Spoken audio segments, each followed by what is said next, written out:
حضرت مالک بن دینار فرماتے میں نے 60 حج کیے. ایک حج کے موقع پر میں نے بڑا رش دیکھا، لاکھوں کا اجتماع ہوا. میری باتوں کی سمجھ تو آ رہی ہے نا آپ دوستوں؟ جو نہیں بول رہے انہیں بھی آ رہی ہے نا؟ اللہ جزا دے. کہتے ہیں لاکھوں کا مجمع تھا تو میرے دل میں خیال آیا، میں نے کہا اے اللہ، اتنے لوگ آئے ہیں، ان کا حج قبول بھی ہوا ہے کہ نہیں؟ فرماتے ہیں میں سوچ رہا تھا تو رات کو نا خواب میں نے کسی کہنے والے کو کہتے ہوئے سنا کہ سب کا قبول ہو گیا ہے. بلخ کا رہنے والا محمد بن ہارون بلخی ہے، اس کا حج قبول نہیں. فرماتے ہیں شہروں کے علیحدہ علیحدہ خیمے لگتے تھے. اب بھی آپ حج کرنے جائیں تو پاکستانیوں کی رہائشیں علیحدہ ہوتی ہیں، انڈین کی علیحدہ، بنگلہ دیش کے علیحدہ، مصری، یمنی، سب لوگ علیحدہ علیحدہ رہائشیں ہوتی ہیں، جھنڈے لگے ہوتے ہیں ملکوں کے. کہتے ہیں میں نے سویرے اٹھ کے ڈھونڈنا شروع کر دیا. ڈھونڈتا ہوں وہ بندہ ملے. کہتے ہیں جہاں بلخ شہر کے لوگ رہتے تھے وہاں چلا گیا تو میں نے لوگوں سے پوچھا تم میں محمد بن ہارون بلخی کون ہے؟ لوگ کہنے لگے وہ تو بڑا نیک آدمی ہے، پرہیزگار ہے، بڑے بولے بالے، بڑے اللہ والے، ریاض آپ کو بس ہم ہی جانتے ہیں، وہ تو بڑا نیک ہے، پرہیزگار آدمی. میں نے کہا اچھا کہاں ہے؟ انہوں نے کہا پہاڑ کے پیچھے اس نے خیمہ لگایا ہوا ہے، ساری رات عبادت کرتا ہے، سارا دن روزہ رکھتا ہے، قائم اللیل ہے، صائم الدہر ہے. کیا بات؟ فرماتے ہیں میں ان لوگوں کی بات سن کے حیران ہو گیا کہ مجھے کیا بتایا گیا، یہ کیا کہہ رہے ہیں. فرماتے ہیں میں پہاڑ کے پیچھے گیا. حضرت مالک بن دینار علیہ رحمہ فرماتے ہیں جب میں وہاں پہنچا تو میں نے اس شخص کو مصلی پہ بیٹھے دیکھا. کثرت عبادت کے آثار اس کے وجود پر نظر آ رہے تھے. سیدھا بازو اس کا کٹا ہوا تھا. فرماتے 2 رکعتیں مکمل کر کے نا میں نے اسے السلام علیکم کہا تو مجھے کہنے لگا وعلیکم السلام، آپ مالک بن دینار ہیں؟ میں نے کہا بڑی اس کی فراست ہے. فرماتے پھر اس نے ٹھنڈی سانس لی، کہنے لگا آپ کو خواب آئی ہوگی کہ میرا حج قبول نہیں ہوا. فرماتے ہیں مجھ پر اور بجلی گری کہ کیا کہہ رہا. فرماتے میں نے کہا یار لوگ بھی تیری تعریف کر رہے ہیں اور تیری بصیرت بھی بڑی ہے، تو یہ ماجرا کیا ہے؟ کہنے لگا آپ نہ پوچھیں.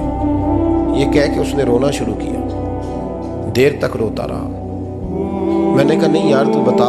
کہنے لگا نہیں آپ نہ پوچھیں، آپ ناراض ہوں گے. میں نے کہا میں نہیں ہوتا، تو بولنا.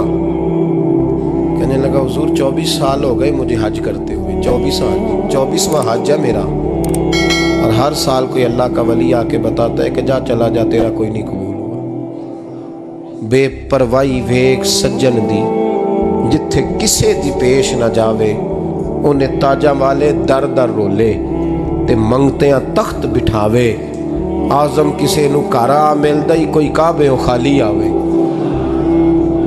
کہتے ہیں اس نے مجھے کہا حضور 24واں حج ہے، ہر سال کوئی بتاتا ہے. میں نے کہا تیری غلطی. کہنے لگا میں اپنی ماں کا نافرمان.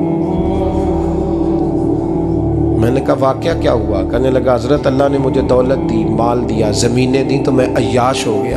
امام مالک بن دینار رحمۃ اللہ علیہ فرماتے ہیں مجھ سے کہنے لگا پیسے آئے تو میں عیاش ہو گیا. رمضان کا مہینہ تھا، عصر کے بعد میری اماں افطاری کی تیاری کر رہی تھی. میں گیا، میں نے کہا شراب پی ہوئی، اماں روٹی دے. تو اماں کہنے لگی شرم کر، شرم کر، روزہ رکھا نہیں تو جنہوں نے رکھا ہے ان کا تو خیال کر. کہتے اماں کی بات کا مجھے غصہ لگا. میں کہا کرتا ہوں بد نصیب ہے وہ بیٹا جس کا باپ اس سے بات کرتے ہوئے ڈرتا ہے کہ پتہ نہیں کہاں سے بولے گا.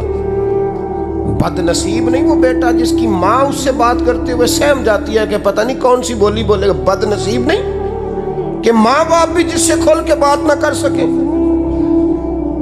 حضرت مالک بن دینار سے کہنے لگا اماں نے جب کہا نا شرم کر تو مجھے غصہ آیا. میں نے ماں کو تھپڑ مارا اور میری ماں جلتے ہوئے تندور میں گری. لوگوں نے مجھے پکڑ کے اندر بند کر دیا کمرے میں. ساری رات میں شور سنتا رہا پر نشے میں دھوت رہا. سویرے آنکھ کھلی تو میری بیوی بیگ باندھ رہی تھی. میں نے کہا کہاں جا رہی ہو؟ کہنے لگی جو ماں کا نہیں بنا میرا کیسے بنے گا. میں نے کہا میری اماں کا وہ تو لوگوں نے رات کو ہی دفن کر دی جنازہ پڑھ کے. تڑپ کے کہنے لگا مجھے کیوں نہیں بتایا؟ تو کہتے ہیں لوگ کہنے لگے تیری مرتی ہوئی ماں کہہ گئی تھی اسے میرا منہ نہ دیکھنے دینا. میرے جنازے کے قریب نہ آئے۔ حضرت مالک بن دینار فرماتے ہیں جب اس نے یہ بات سنائی تو میں نے بھی اس کے منہ پہ تھپڑ مارا۔ میں نے کہا تو اسی قابل ہے۔ کہتے ہیں وہ رونے لگا، حضور دعا کرے اللہ مجھ سے راضی ہو جائے۔ کہنے لگا جب ماں کی انتقال کی خبر ملی تو میں نے کلاڑی لے کے وہ ہاتھ کاٹ دیا جس سے ماں کو مارا تھا۔ میں نے ساری جائیدادیں خیرات کر دیں۔ 24 سال ہو گئے، 24 سال ساری رات نماز پڑھتا ہوں، روزہ رکھتا ہوں، حج کرتا ہوں، پر ہر سال کوئی آ کے کہتا ہے جا دوڑ جا تیرا کوئی نہیں قبول ہوا۔ حضور دعا کرے مالک راضی ہو جائے۔ فرماتے ہیں میں تھپڑ مار کے آ گیا، میں نے کہا تجھ سے راضی ہو جائے اتنے ظالم سے؟ امام مالک فرماتے ہیں رات کو آ کے سویا تو مجھے خواب میں رسول پاک کا دیدار ہوا۔ تو نبی پاک علیہ السلام نے فرمایا مالک تو اسے مایوس کیوں کر آیا ہے؟ اللہ تو بڑا مہربان ہے۔ کہا حضور ماں کے نافرمان کو معافی کیسے ملے گی؟ تو امام مالک فرمانے لگے نبی کریم نے فرمایا جا اسے جا کے بتا دے تجھے قیامت میں تیری ماں کی وجہ سے بخش دیا جائے گا۔ کہا حضور اماں کی وجہ سے کس طرح؟ تو محبوب فرمانے لگے اس کی ماں قیامت میں اس کے خلاف مقدمہ دائر کرے گی رب کریم کی عدالت میں، اے اللہ میں نے 9 ماہ پیٹ میں رکھا، درد سہ کے اسے جنا، جگر کا خون پلا کے پالا اور اسی نے مجھے قتل کیا۔ رب کریم اس کی ماں کا مقدمہ سن کے کہے گا اٹھاؤ اس کو دوزخ میں پھینکو، اس نے ماں جلائی تھی اسے بھی جلاؤ۔ محبوب فرمانے لگے جب پکڑ کر کے مالک اس کو محمد بن ہارون کو لوگ لے جائیں گے نا جہنم کی طرف، ابھی فرشتے گھسیٹیں گے ہی تو پلٹ کے پھر اماں کی طرف دیکھے گا اور دوسری دفعہ پھر گھسیٹیں گے تو پلٹ کے دیکھے گا اور تیسری دفعہ پھر پلٹ کے کہے گا اماں یہ مجھے جلانے لگے، اماں یہ جہنم میں پھینکنے لگے۔